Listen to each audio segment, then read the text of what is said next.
দৌলত খান উত্তর দিল, মহাজনের হুকুমে। জুমন জিজ্ঞেস করল, তোর মহাজনকে? সেই উত্তরে দৌলত খান বলল, মহাজন নদীর ওই পারে থাকে। তখন জুম্মন নিচে রাখা দাটা নিজের হাতে তুলে নেয়। নিজের হাতে সেই দা তুলে নিয়ে এসে আবারও প্রশ্ন করে, তিলোত্তমাকে কি তোরা খুন করেছিলি? তখন ওইখান থেকে দৌলত খান একটা হাসি দিল, খ্যাক শিয়ালের মতো হাসি। ওই খেক শিয়ালের মতো হাসি দিয়ে দৌলত খান বলল, আপনি ওই বেশ্যার জন্য আমাকে কোপাইতে চান? ওই বেশ্যা মরে যেও বেশ্যাগিরি করে, আর সেই বেশ্যার জন্য আপনি আমাকে কোপাইতে চাচ্ছেন? ধীরে ধীরে জুমন একদম ওর কাছে আসলো। ওর গলা যে কাটা সেই অংশটা সে দেখতে পাচ্ছে, কারণ ওর তো মাথাই নেই।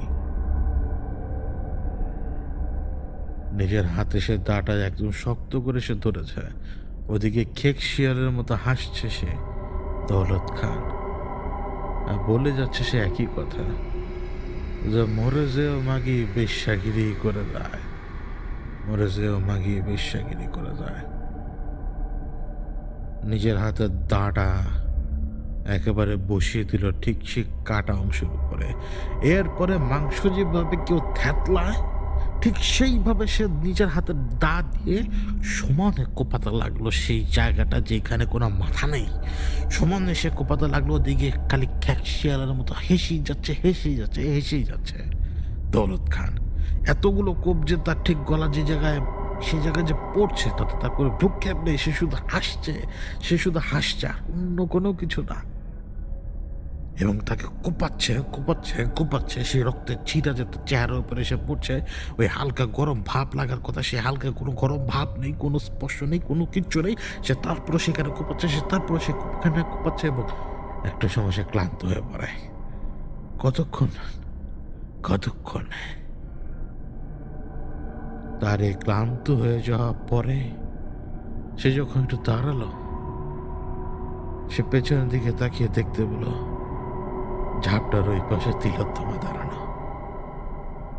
ওর চেহারা একটা হাসি, কিন্তু চোখগুলো দুই দিকে, দুই চোখ দুই দিকে তাকিয়ে রয়েছে।